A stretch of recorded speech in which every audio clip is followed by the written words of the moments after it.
Hello అందరికీ, welcome to my channel. ఈరోజు వీడియోలో రవ్వ కేసరి ఎలా చేసుకోవాలో చూపించబోతున్నాను. ఈ కొలతలతో కనుక రవ్వ కేసరిని చేస్తే అమృతంలా ఉంటుంది. వంట రాని వాళ్ళు కూడా చాలా ఈజీగా అండ్ సింపుల్గా చేసుకునే స్వీట్ అండ్ ప్రసాదం రెసిపీ. ఫస్ట్ ప్యాన్లో 1/2 కప్పు దాకా నెయ్యిని వేసుకోండి. నెయ్యి కరిగిన తర్వాత కొద్దిగా జీడిపప్పు పలుకులు, అలాగే బాదం పలుకులు, అలాగే మిక్స్డ్ కిస్మిస్ కూడా వేసి దోరగా వేయించి పక్కన పెట్టుకోండి. ఈ డ్రై ఫ్రూట్స్ అన్నీ కూడా 1/2 కప్ వరకు తీసుకోండి.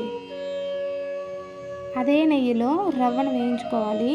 ఏ కప్పుతో అయితే నెయ్యి తీసుకున్నామో అదే కప్పుతో 1 కప్పు దాకా బొంబాయి రవ్వను వేసుకోవాలి.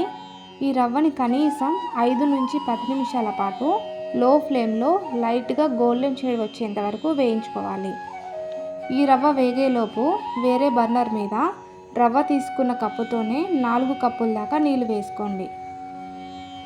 ఈ వాటర్ని మీడియం ఫ్లేమ్లో రోలింగ్ బాయిల్ అయ్యేంత వరకు మరిగించుకోవాలి.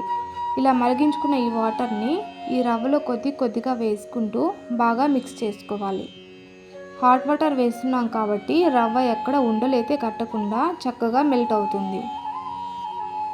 ఇలా ఈ రవ్వని 2 నిమిషాలు ఉడికించిన తర్వాత ఏ కప్పుతో అయితే రవ్వ తీసుకున్నామో అదే కప్పుతో 1.5 కప్పు దాకా చక్కెరను తీసుకోవాలి. పంచదార పూర్తిగా కరిగిన తర్వాత చిటికెడు సాఫ్రాన్ ఫుడ్ కలరు, అలాగే చిటికెడు పచ్చ కర్పూరం వేస్తున్నాను. పచ్చ కర్పూరం వేయడం వలన టెంపుల్స్లో పెట్టే ప్రసాదం లాగా మంచి ఫ్లేవర్ అయితే వస్తుంది. అలాగే 1 టీ స్పూన్ యాలకుల పొడి వేసి వేయించి పెట్టుకున్న డ్రై ఫ్రూట్స్ని వేసి మొత్తం అంతా కలిపేయండి.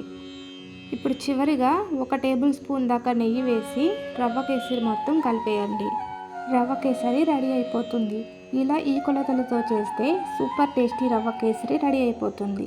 పండగలప్పుడు అలాగే ఎప్పుడైనా స్వీట్ తినాలి అనిపించినప్పుడు ఈ రవ్వ కేసరిని మీరు కూడా ట్రై చేసి మీకు ఎలా వచ్చిందో మీ ఫీడ్బ్యాక్ని నాతో కామెంట్ సెక్షన్లో కామెంట్ చేయండి.